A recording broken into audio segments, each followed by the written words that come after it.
Hi, I'm Lamar.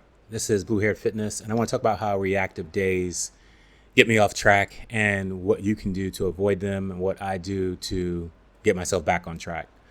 Blue Haired Fitness is about being over 50 and losing a massive amount of weight, over 50 pounds.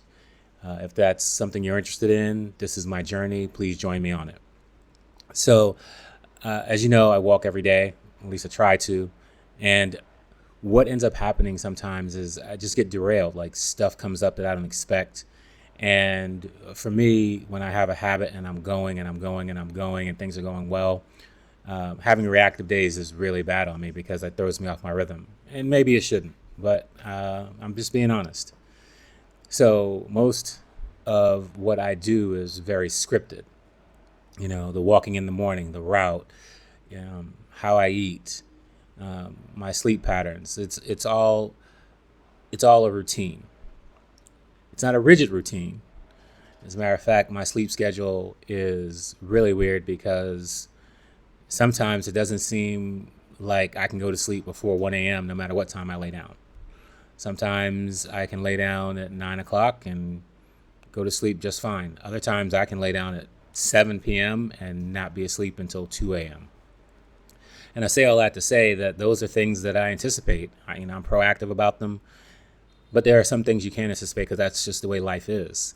And being reactive throws you off your schedule. And then what do you do to get back on schedule? Well, I know I've talked about my walk to the temple and my ankle and how that affected me, but I really haven't talked about how good that walk was for me. It was a long walk for me. It was 24 kilometers, 12 there, 12 back. I don't know what the elevation change was, and doesn't really matter. What matters is that Sunday was after I think 3, maybe 4 days where everything had gotten disrupted and I was feeling out of sorts. But that walk allowed me to just calm my mind. So I guess that's point number two. Point number one being reactive days happen to everyone else. And point number two is they don't have to completely derail what you're doing as long as you have a plan to recover from it. And actually, the walk wasn't my plan to recover from all of the stress of reactive days and things not going to plan. The walk was the plan for the weekend. It didn't happen on Saturday. It didn't happen on Friday. It happened to happen on Sunday. But it was great for me. I got a chance to get out there and think and not think at the same time, allow my mind to be free. I did some dictation. I did some journaling. But the biggest part of it was I just allowed myself to reset. So over the course of how many ever steps those were, over the course of walking up to Lady Buddha, over the course of taking some time up there and sitting under the trees in the shade because it was very hot, I just was able to relax and let my mind be free. And I don't think enough importance is put on the idea that sometimes you just have to let stuff go and let your mind do what it's going to do because you don't always have to focus it. And that is the problem with reactive days, right? If something unexpected happens, you are forced to focus on things that you might not want to focus on or might not be prepared for. And don't get me wrong, I kind of like a little variety and spice of life. And at the same time, when you've got stuff planned and you think things are going to go a certain way and you prepared yourself for that, there's a calming influence to getting through that stuff. And when you're thrown off track, it can be very distracting.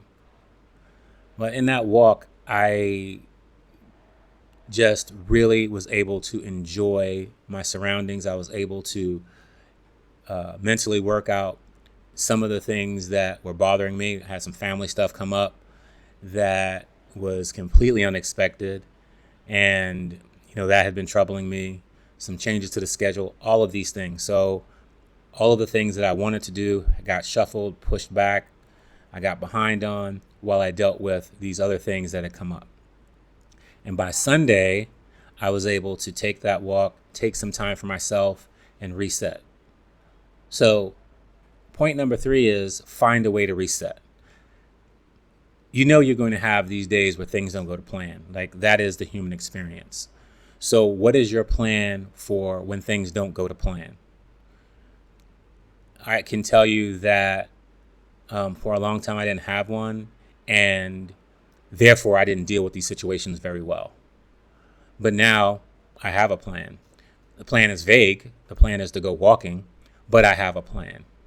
And I remember that it doesn't matter how many of these reactive things that come up. Two things. One, whatever it is going to pass. And two, if I learn from the experience, I can make sure that I anticipate it in the future and it doesn't become a problem again. So that walk, which ended with me taking the time off because of the ankle, which I've talked about a lot, was actually very good for me, because this journey isn't just about losing the 44 kilograms of body fat. It's also about becoming a better person. And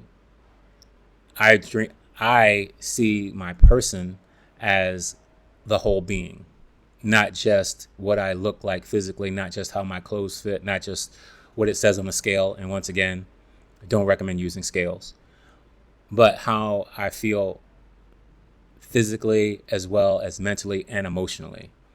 And all of those things are related. They don't stand alone in silos. So whatever it is that helps you reset after chaos, make sure that you have a plan to implement that when chaos hits you, because chaos is going to come into your life. So the question is, what do you do to recover from the chaos so it doesn't disrupt your life any more than it needs to? Anyway, I'm Lamar. This is Blue Haired Fitness. I enjoyed that walk. I enjoyed doing this. So thank you for joining me. If this video helped you, please like the video and subscribe to the channel.